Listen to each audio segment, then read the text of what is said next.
Please headphone use करके गान सुना कीजिए। बजाओ बजाओ।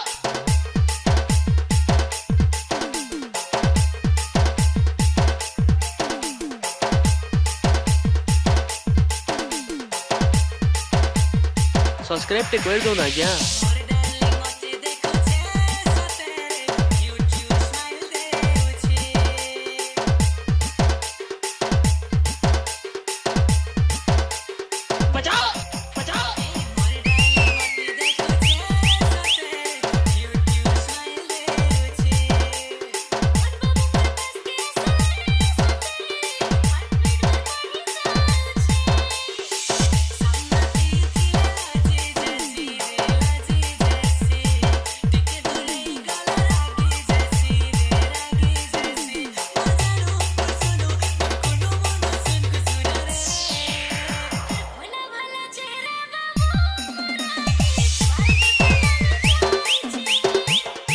आप जो गाना सुन रहे हैं उससे मिक्स किया है डीजे राहुल।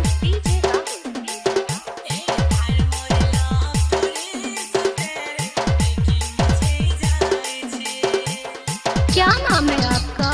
राजकुमार बाग। कहाँ घर है? बुड्ढा भाटा। अच्छा अच्छा।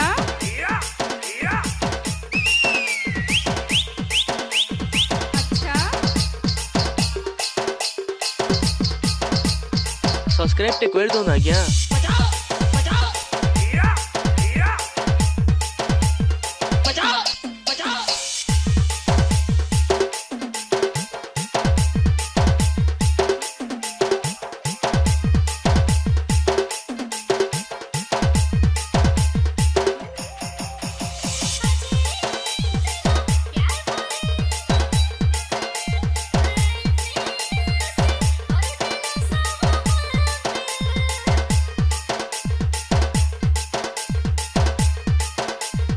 Subscribe te cuelgo una ya.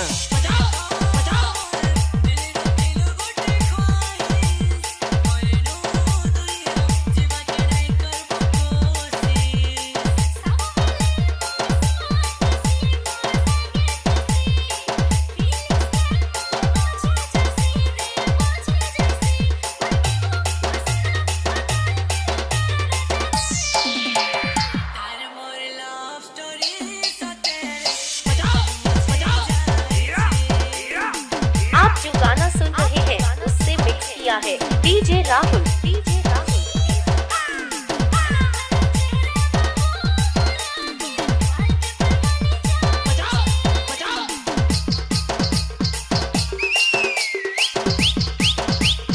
क्या नाम है आपका? राजकुमार बाग। कहाँ घर है? बुड्ढा भाटा। अच्छा अच्छा।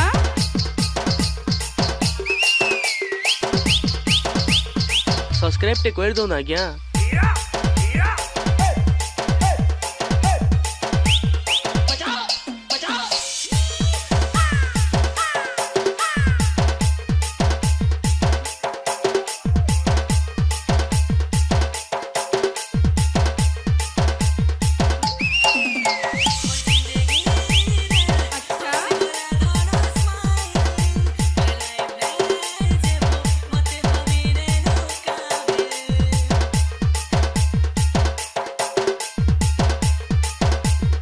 Subscribe te cuelgo una ya.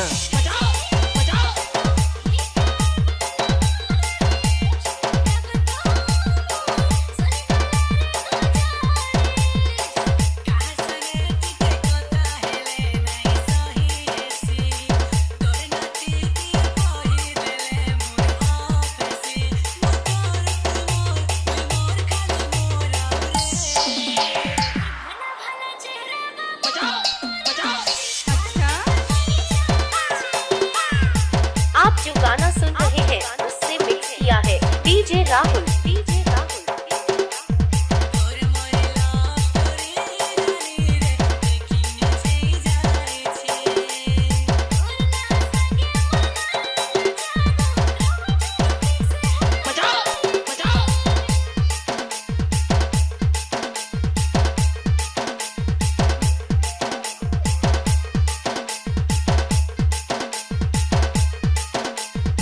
News Sambalpuri style DJ song सुनने के लिए इस चैनल को सब्सक्राइब करो।